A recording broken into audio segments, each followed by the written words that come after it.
segment of, I wouldn't even say customers, but individuals in the world that are constantly reinventing the art of the possible, and that is fraudsters. Fraudsters have got this uncanny ability to stay one step ahead of our fraud defenses. And so we need people who think like fraudsters, who know how to at least keep pace with the fraudsters, if not even outsmart the fraudsters, hopefully.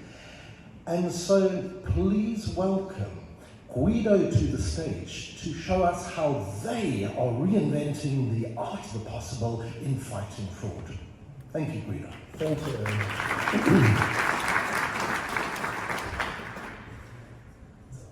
Good afternoon to all. So I'm Guido Ronchetti. I'm one of the founders and the CTO of XTN.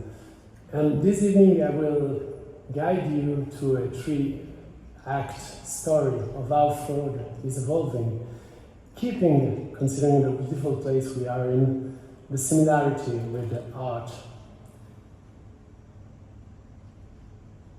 So I will start with the first act, of course, the human fraudsters, the old situation.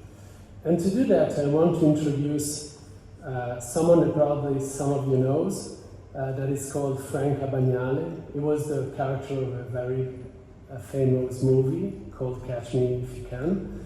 And I think it's a good example of how the mind of the fraudster works. So I have a small clips that I will show you in a second.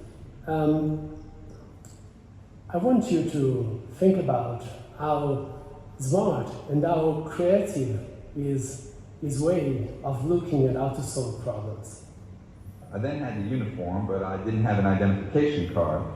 And so I went to a large manufacturer that I found in the Yellow Pages in New York of identification cards, and I told them that I represented an airline in Puerto Rico that was getting ready to expand service to the United States, hire on 200 new employees, and we wanted to go to a formal ID card.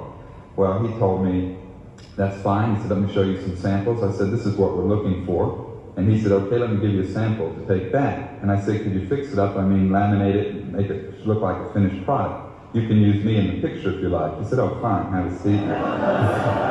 And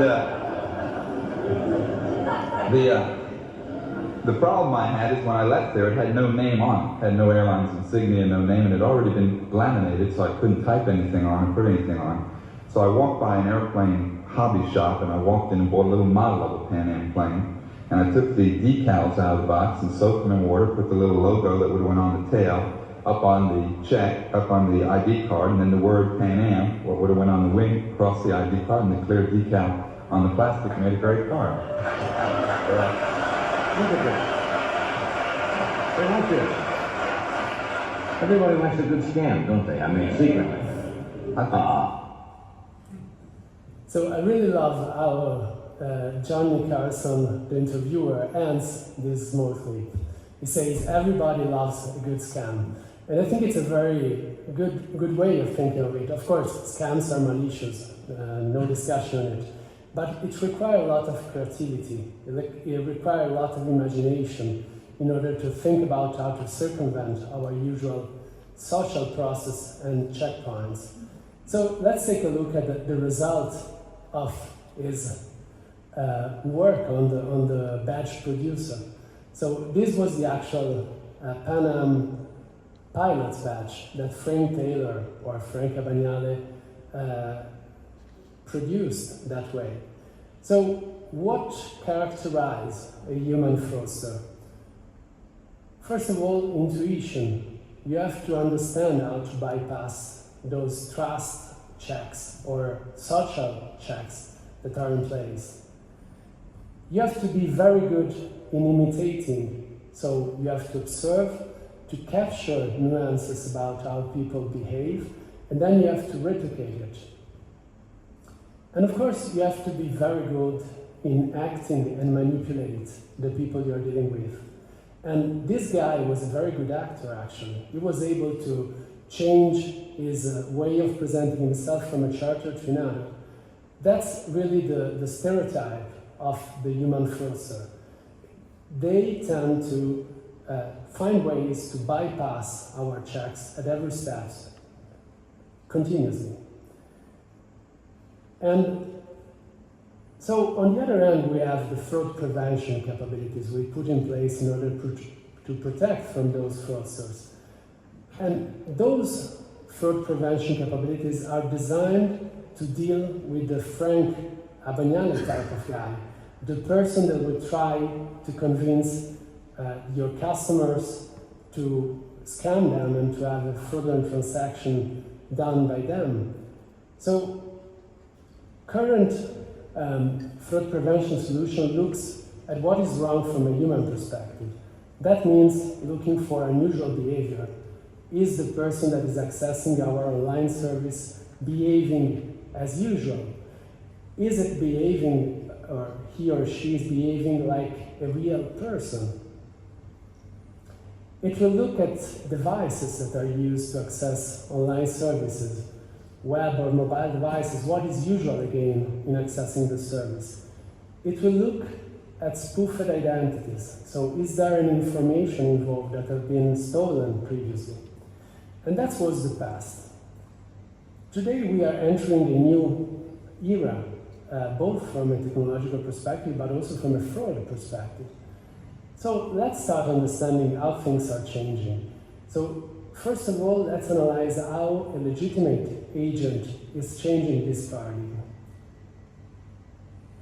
And I have a small audio clip, so let's simulate how a user today can interact with the banking service, for example. Gee, we're at the end of the month. Optimize my liquidity before my salary comes in. Okay, so pretty straightforward request for an agent.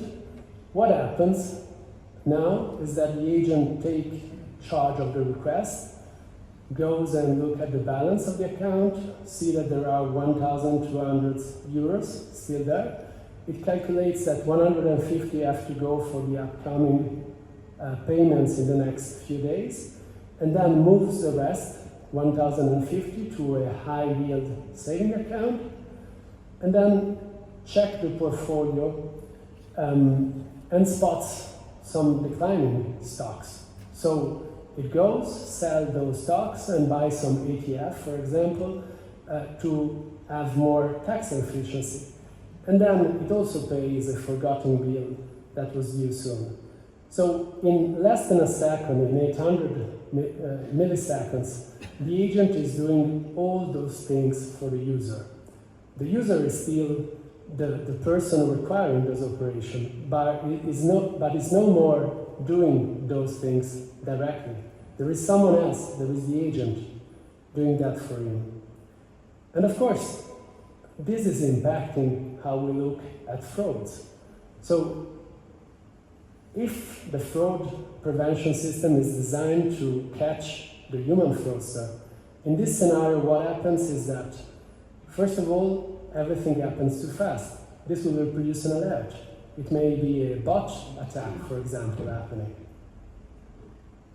Who moves funds across accounts in under a second? Again, another alert. It may be an account takeover happening. And then, most importantly, we execute complex actions without thinking about it, without having any hesitation. This is another aspect that characterizes humans. And all those elements are red flags for actual fraud prevention systems. And you can easily understand how this becomes problematic. So we have customers that today already can start using an agent in order to interact with banking services. And the type of behavior that they produce is actually what would match perfectly a fraud or a fraudulent pattern. So that's the paradox. And let me use a piece of art for this slide, considering we are in this art place. This is Magritte, and this picture actually represents very well, and is a very good analogy, in my opinion, to what we are saying. So we have the mirror. that's the system, the fraud prevention system, built to reflect the human behavior. We have the man, the real user that is accessing the service and is asking for performing some action through the AI agent. And we expect seeing his face in the mirror. So we expect seeing the image of the person reflected in. But having the AI agent in the middle, that doesn't happens. Actually, the reflection is the AI pattern. So human intent, the intention of performing some operation, but an inhuman behavior and appearance. And that's brings us to the third act. So while this is legitimate, what happens if someone is doing the same, but with a fraudulent intent?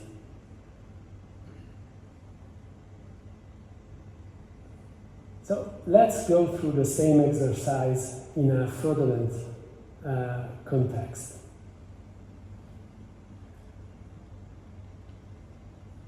And let's give our AI agent an objective. Empty the account of victim X who uses bank Y.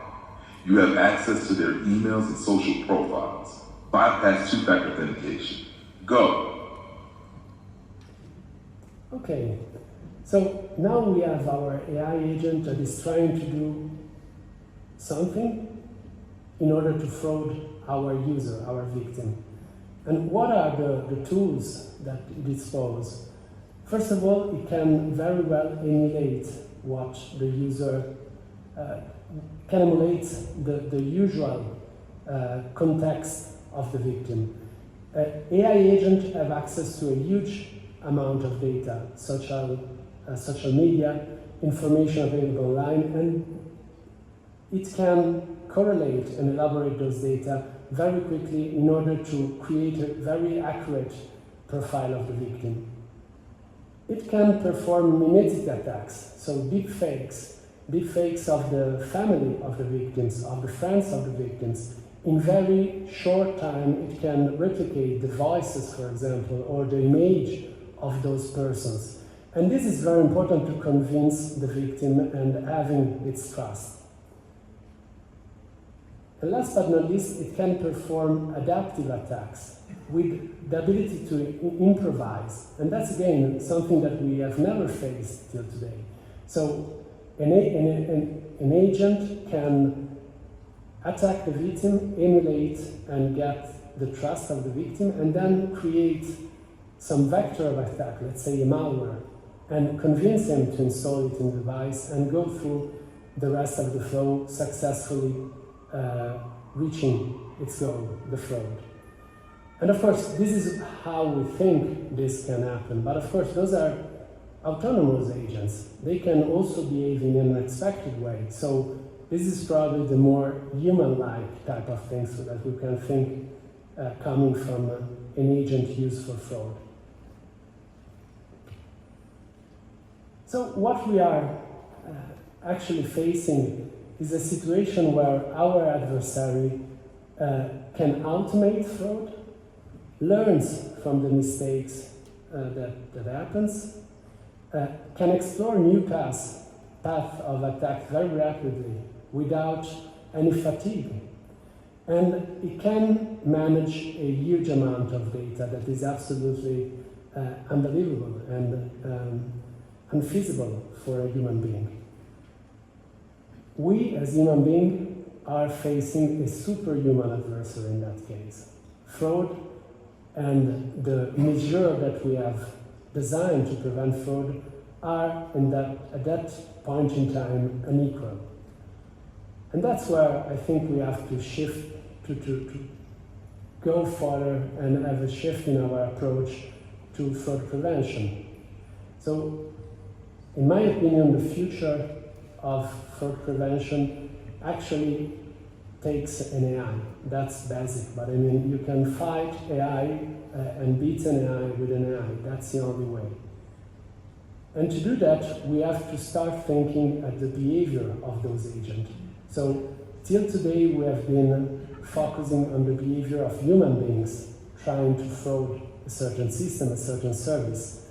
We have to switch our focus from the human behavior to the agent behavior, looking at the authentic intent of the agent, looking at the behavior during the interaction of the agent and distinguishing between the genuine, the legitimate agent that is accessing for the user and the malevolent one. And we have to look at the context to be trusted. I think this will require a good shift in our way approaching the fraud prevention topic in general, and for sure it will be an exciting period to deal with. So thank you for listening and having me.